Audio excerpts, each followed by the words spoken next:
दोस्तों, क्या दजाल का खरूज 2030 में होने जा रहा है?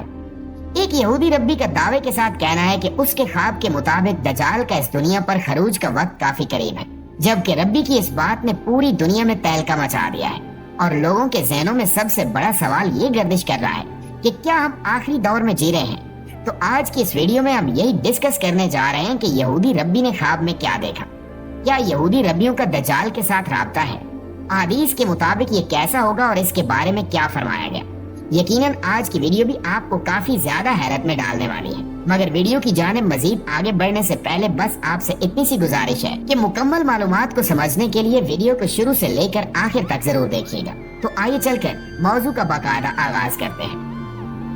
नाज़रीन ग्रामी, अगर देखा जाए तो यहूदियों की जानिब से आए दिन खास तौर पर दज्जाल के बारे में कोई न कोई ऐसा बयान सामने आता रहता है जिसे जानने के बाद कुछ लोग इनका मजाक उड़ाते हैं तो कुछ लोग सोच में पड़ जाते हैं। जबकि हाल ही में एक यहूदी रब्बी की जानिब से एक और ऐसा बयान सामने आया है जिसने पूरी दुनिया में तहलका मचा दिया, और इस बयान के बाद दुनिया भर में मौजूद जितने भी यहूदी नस्ल लोग आबाद हैं, उन्होंने अपने मसीहा दज्जाल के आने की तैयारियां तेज कर दी हैं।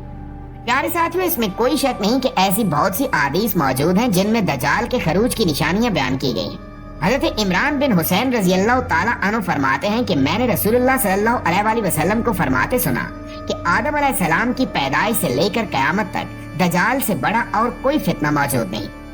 इसी तरह हज़रत हुज़ैफा रज़ी अल्लाह ताला अन्हु से रिवायत है कि रसूल पाक सल्लल्लाहु अलैहि वसल्लम ने फरमाया कि दज्जाल बाईं आंख से काना होगा, उसके जिस्म पर काफी घने बाल होंगे, जबकि उसके साथ उसकी जन्नत और दोजख भी होगी।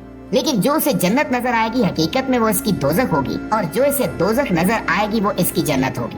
लिहाजा वो अपने जिस शख्स को भी जन्नत बख्शेगा वो दोजखी होगा, और जिसे वो दोजख बख्शेगा वो जन्नती होगा। हज़रत इमरान बिन हुसैन रज़ी अल्लाह ताला अन्हु ये भी फरमाते हैं कि रसूल पाक सल्लल्लाहु अलैहि वसल्लम ने फरमाया कि मैं तुमको दज्जाल से मुतल्लिक ऐसी बातें न बताऊं जो हज़रत नूह अलैहिस्सलाम से लेकर आज तक किसी नबी ने अपनी कौम को न बताई हूं। दज्जाल से मुतल्लिक मैं भी तुमको वैसे ही डराता हूं जैसे नूह अलैहिस्सलाम अपनी कौम को डराया करते थे। जो शख्स दज्जाल की खबर सुनेगा उसे चाहिए कि वो उससे दूर रहे। एक और रिवायत में आता है कि रसूलुल्लाह सल्लल्लाहु अलैहि वसल्लम ने फरमाया कि मैंने दज्जाल से मुतल्लिक कुछ तफसीलात तुम लोगों से बयान की, लेकिन मुझे खतरा है कि तुम पूरी तरह समझ नहीं सकोगे। देखो, दज्जाल का कद ठिकना होगा, उसके दोनों पैर टेढ़े होंगे, बाल घुंघराले होंगे, एक आंख ना तो ऊपर को उभरी होगी ना ही अंदर धंसी होगी। इस वक्त दुनिया के तमाम मज़ाहिब में दज्जाल का जिक्र मिलता है। इस्लाम में तो इसे फितना करार दिया गया, लेकिन यहूदी दज्जाल को अपना मसीहा मानते हैं। इनका मानना है कि वो हमारा बादशाह होगा और इसके खरूज के बाद वो पूरी दुनिया पर हुक्मरानी करेगा। इसी वजह से यहूदी दज्जाल से मुतल्लिक आए दिन कोई न कोई अजीबो गरीब बयान देते रहते हैं। हाल ही में एक यहूदी जोसेफ नामी रब्बी का बयान सामने आया है। इसका कहना है कि उसे ख्वाब में आकर खुद दज्जाल ने खबर सुनाई है कि उसका खरूज 2030 के करीब होगा। जबकि इस बयान के बाद इस रब्बी को तमाम यहूदियों की जानिब से काफी अहमियत मिलना भी शुरू हो चुकी है। वो काफी खुशी के साथ ये कहते दिखाई दे रहे हैं कि अब बहुत जल्द हमारा मसीहा आने वाला है, जो आने के बाद न सिर्फ पूरी दुनिया का हुक्मरान होगा बल्कि यहूदियों के अलावा तमाम मज़ाहिब के मानने वाले लोगों को अपना गुलाम भी बना लेगा। यानी कि इसके जाहिर होने के बाद दुनिया पर सिर्फ यहूदियों का ही राज चलेगा, कोई दूसरा बड़ा हुक्मरान इनके हुक्म की खिलाफ वर्जी नहीं कर सकेगा। नाज़रीन गिरामी, दरअसल जोसेफ ने ख्वाब बयान करते हुए बताया है कि उसने देखा कि एक बहुत बड़े कद का शख्स बहुत बड़ी सल्तनत पर हुकूमत कर रहा है। उसका तख्त बहुत बड़ा है, लोग उसका हुक्म मान रहे हैं। बहुत से लोग उससे मिलना चाहते हैं लेकिन रश की वजह से उससे मिल नहीं पाते। रब्बी ने बताया कि उनके दिल में भी ख्वाहिश पैदा होती है कि वो भी इस बादशाह से मिले। अचानक उसने देखा कि एक शख्स तेज रफ्तार सवारी पर बैठा उसके पास आता है और पूछता है कि नौजवान, तुम कौन हो और क्या चाहते हो? जिस पर रब्बी कहने लगा कि मैं सिर्फ इतना जानना चाहता हूँ कि ये बादशाह आखिर कौन है जिससे मिलने के लिए लोगों की इतनी बड़ी तादाद जमा है। तो उस शख्स ने बताया कि ये यहूदी नस्ल का मसीहा है जो अगले 7 सालों में दुनिया पर जाहिर होगा। इसके बाद इस रब्बी की आंख खुल गई और उसने अपने दिल में पुख्ता अहद कर लिया कि सन 2030 में दज्जाल ही का खरूज होगा।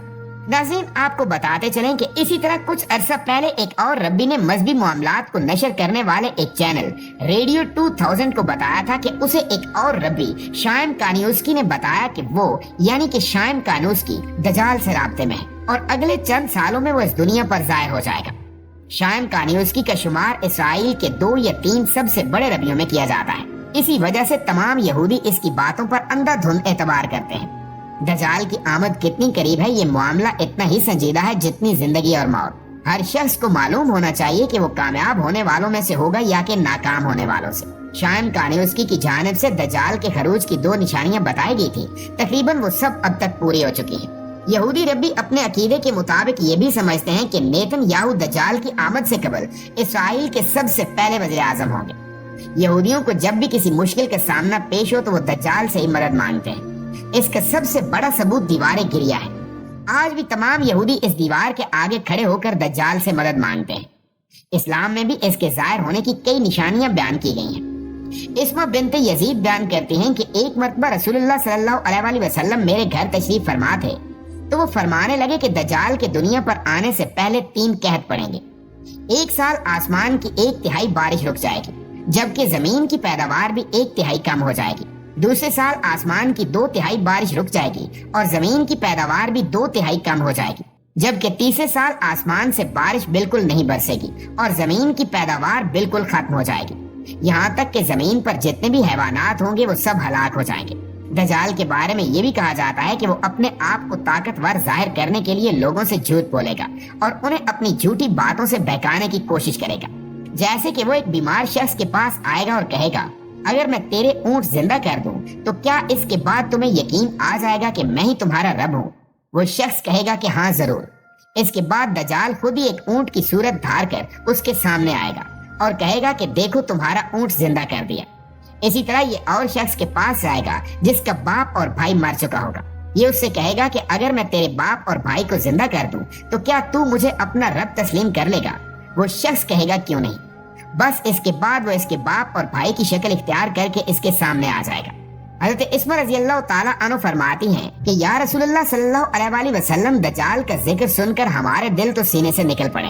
तो रसूल पाक सल्लल्लाहु अलैहि वसल्लम ने फरमाया कि अगर तो ये शैतान मेरी जिंदगी में जाहिर हुआ तो मैं खुद ही इससे निमट लूंगा, लेकिन अगर मेरे बाद जाहिर हुआ तो फिर हर मोमिन का निगहबान मेरा रब ही है। आप सल्लल्लाहु अलैहि वसल्लम ने यह भी फरमाया कि इसका खरूज इराक और शाम के दरमियान एक जगह पर होगा जहाँ वो नबूवत और रिसालत का दावा करेगा। इसके साथ 70,000 यहूदी होंगे और यहीं से वह झूठा खुदाई का दावा करके फसाद बर्पा करेगा और लोगों को बहलाकर अपना खुदा बुलवाने की कोशिश करेगा। आखिर में दुआ है कि अल्लाह ताला हर मोमिन मुसलमान को दज्जाल के फितने से अपनी हिफ्ज़ व अमान में रखे और हमारा खात्मा ईमान पे फरमाए। आमीन सुमा आमीन।